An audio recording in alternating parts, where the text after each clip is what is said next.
Hi, I'm Eric from RockyMountainATVMC.com, and today I'm going to show you how to split the cases and to replace crank bearings and a crankshaft. We'll need some common hand tools and also some specialty tools made by Tusk. First of all, we have our case splitter tool, our circlip pliers, our crank puller installer, our clutch hub holder. It also doubles as a flywheel holder. We'll also introduce some other Tusk tools later on. We're going to start with the top end removed, the antifreeze drained, the oil drained, and we want to do a couple things before we pull the bottom end from the frame. And what we're going to do is we're going to pull the flywheel off. To do that, we need to remove the ignition cover, remove the clutch cable, and then we're going to use our Tusk clutch hub holder, which also doubles as a flywheel holder, and remove the flywheel bolt.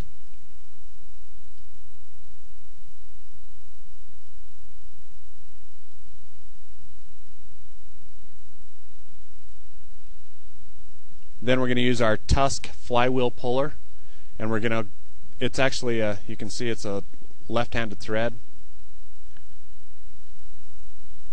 This tool is really important, and it's necessary to get this off.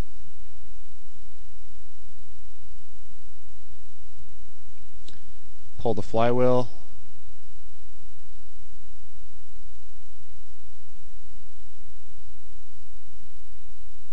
Then we need to go ahead and use our impact screwdriver.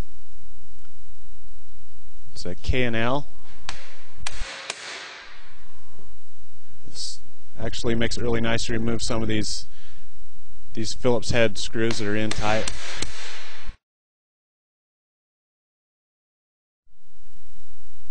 On this bike there's a little Allen head that holds the clutch actuator. Go ahead and pull that out.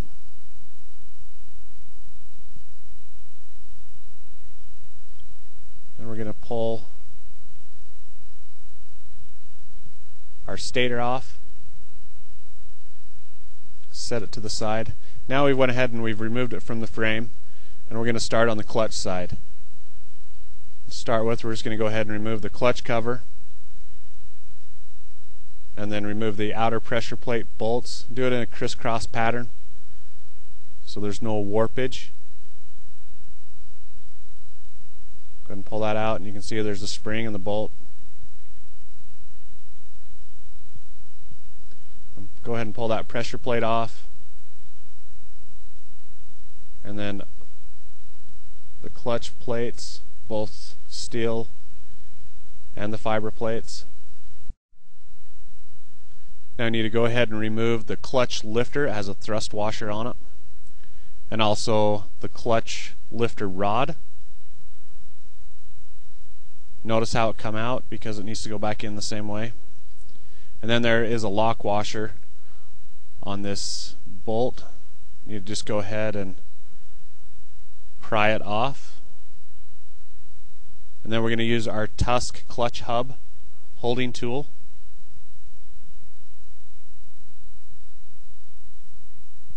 Make sure you don't tighten your holding tool too tight. You don't want to distort the shape of the clutch hub. Go ahead and pull that off, and we're going to need to be careful and make sure what's on the back side. There's normally a washer of some sort.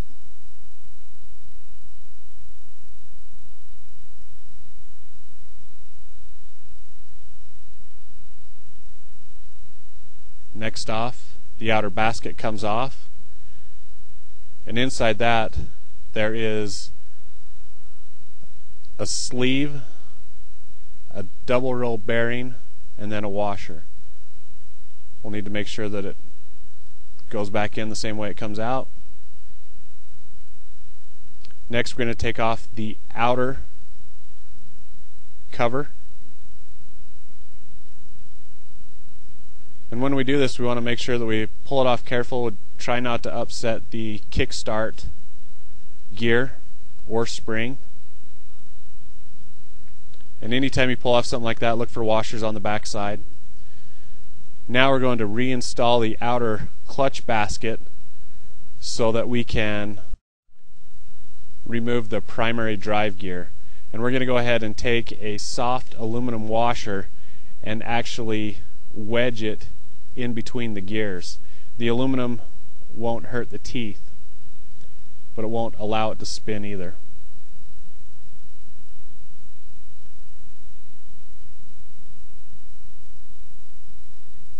Go ahead and pull the outer basket back off,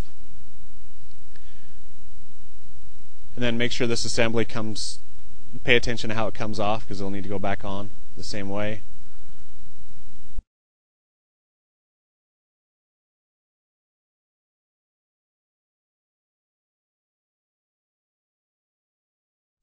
Make sure there's nothing else on there.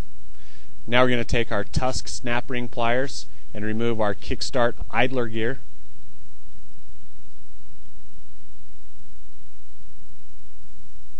Once again, check for washers. We're going to remove our shift shaft.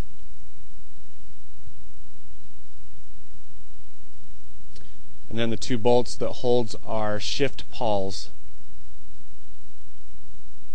on. And when you take this out, try to remove it as an assembly. It's hard to get the springs back into the pawls for reassembly.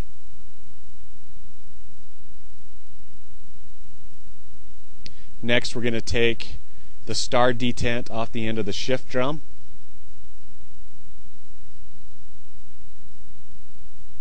Go ahead and remove that.